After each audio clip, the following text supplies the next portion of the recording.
idol, may gawa tayo ngayon na Mitsubishi Adventure nga, no? Kay idol, lilinisin natin yung EGR valve. Boss, sila natin nakbo, boss? Kapal na rin, 160. 160. Ano po, pang ilan linis na rin po EGR niya? Hindi mo na, ayun. Tapos, pati timing belt ni boss, ayan, papalitan na rin po namin, wala naman siya, hindi, kaya lang yung tinakbo ni sir, kailangan na rin natin talaga palitan para hindi naman tayo abutin ng putol. Tapos ayan yan, natanggal na nga natin EGR valve ni boss, ayan, talagang nakarbo na rin.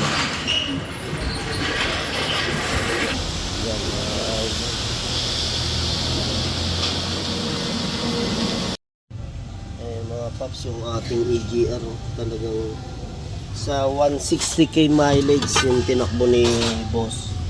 Ayan. Siguro pangalawang linis niya na rin to kasi hindi niya na-check kung napalinisan nakaraan, pero talagang sobrang kapal na rin.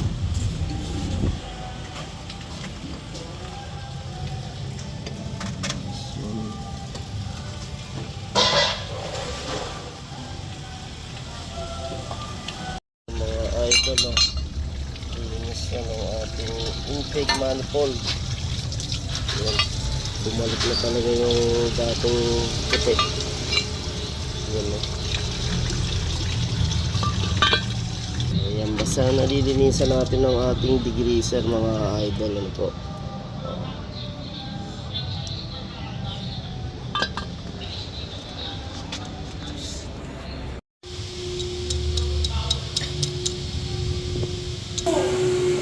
Gamit po tayo ng mga original timing belt, tsaka syempre yung nilinisan natin. Tapos syempre oil seal natin sa timing belt, oil seal, pinaritan na rin po natin yung 4 na piraso, mga paps.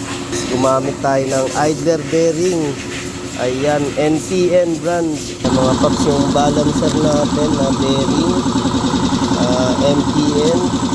Tapos syempre yung isa pa natin na ayan, balancer belt, MSK Japan, mga paps. Ayan, mga paps, lilinisin na nga rin natin yung parts ng cover natin sa timing belt, tsaka syempre clutch span, tsaka yung mga pulley, para pag salpak natin dyan isa maganda na, malinis talaga. Ayan, mga paps, kitang kita naman natin na madaling matanggal pag ginagamitan natin ng degreaser, mas lang malinis yan, mga paps, basta may gamit tayong degreaser.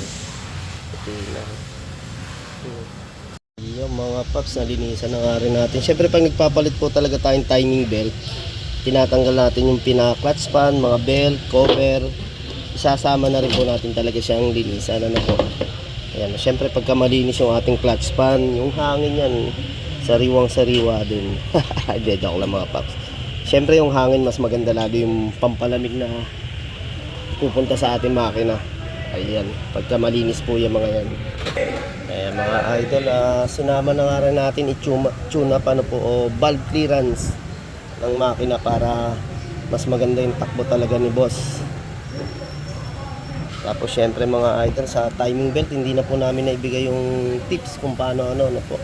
Kung gusto man nyo mag DIY, medyo mahirap po yan talagang. Kung timing belt kayo magpapalit, talagang pagawa nyo na rin po sa mekaniko talaga, kasi napaka-importante niyan na sakto sa timing po, Hindi ko na po nakunan yung pag timing kasi marami tayong ginawa, linis. Ayan, sa susunod na lang po ulit.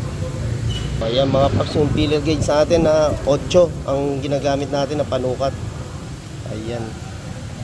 Okay, lahat po yan hanggang dulo sinusukat po natin yung filler gauge sa atin. Ito po yung filler gauge, ang sukat natin sa ating, para sa valve na sakto yung valve natin, hindi siya maingay, bawas ingay sa makina, tsaka mas maganda talaga yung takbo ng sasakyan pag ayun, natapos na nga namin yung adventure ni boss. Kaya ayan, thank you. Ginagin na naman kami sa EGR valve, saka timing belt. Okay.